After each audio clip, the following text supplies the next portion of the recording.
नमस्कार साथियों, biography channel पर फिर से आप लोगों को और एक नए वीडियो में स्वागत है। आशा है आप लोग अपने जीवन में खुश होंगे, मस्त होंगे और मजे में भी होंगे।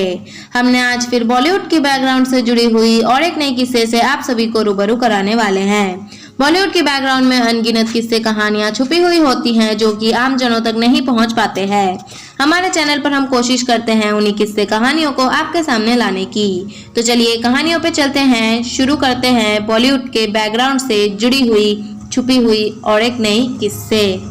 63 साल पहले आया भोजपुरी का पहला गीत। राष्ट्रपति के कहने पर लता मंगेशकर ने दी आवाज। आज भी कॉल्ड है ये गाना फर्स्ट भोजपुरी सॉन्ग।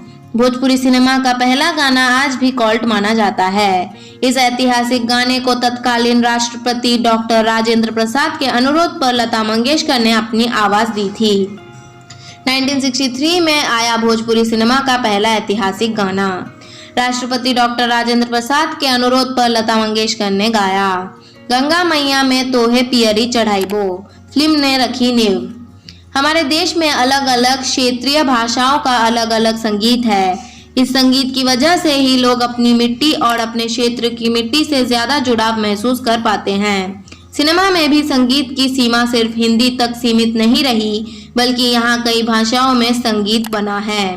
पंजाबी, तमिल, तेलुगु, कन्नड़ समेत भोजपुरी भाषाओं में संगीत आज क्षेत्रीय संगीत नहीं रहा है। इसकी पहचान अब राष्ट्रीय और अंतर्राष्ट्रीय स्तर पर है। आज बात भोजपुरी सिनेमा की उस पहले गाने की जिसके बनने की कहानी बड़ी दिलचस्प है। कौन सा था भोजपुरी का पहला गाना? दरअसल आज भोजपुरी के जिस पहले गाने की बात हम कर रहे हैं वो 63 साल पहले आया था, जब भोजपुरी सिनेमा की नींव रखी गई थी। भोजपुरी सिनेमा का पहला गाना था गंगा मैया में तोहे पियरी चढ़ाइबो।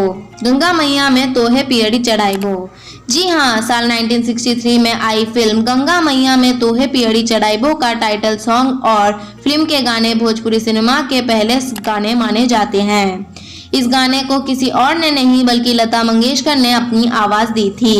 लता दीदी के साथ गाने को उनकी बहन उषा मंगेशकर ने भी गाया था।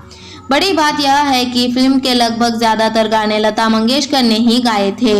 हालांकि लता के फिल्म के इन गानों को आवाज देने के पीछे की कहानी भी कुछ और ही थी।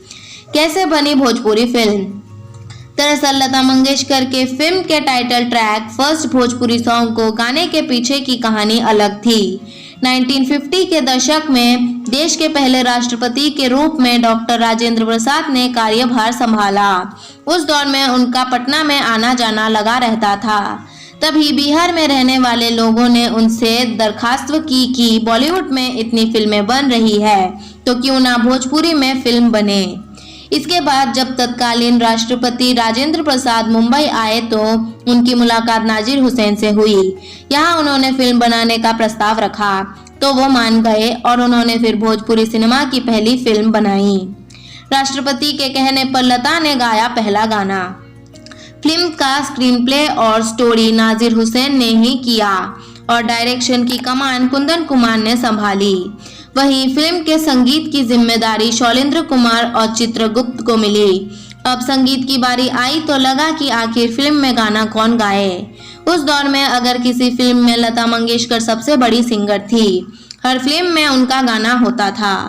मेकर चाहते थे कि फिल्म लता दीदी, लता मंगेशकर सॉन्ग्स ही गाना गाए, लेकिन किसी की हिम्मत नहीं हुई कि उन्हें अप्रोच किया जाएगा। फिर खुद डॉक्टर राजेंद्र प्रसाद ने लता मंगेशकर को गाना गाने का अनुरोध किया और फिर लता दीदी ने फिल्म के गाने गाए जिसमें टाइटल सॉन्ग पहला था। इसके अलावा फिल्म के एक गाने को मोहम्मद रफी ने भी अपनी आवाज दी थी। बताया जाता है कि फिल्म की शूटिंग ज्यादातर बिहार में हुई और फिल्म ने बजट से कई गुना ज्यादा कमाई की थी।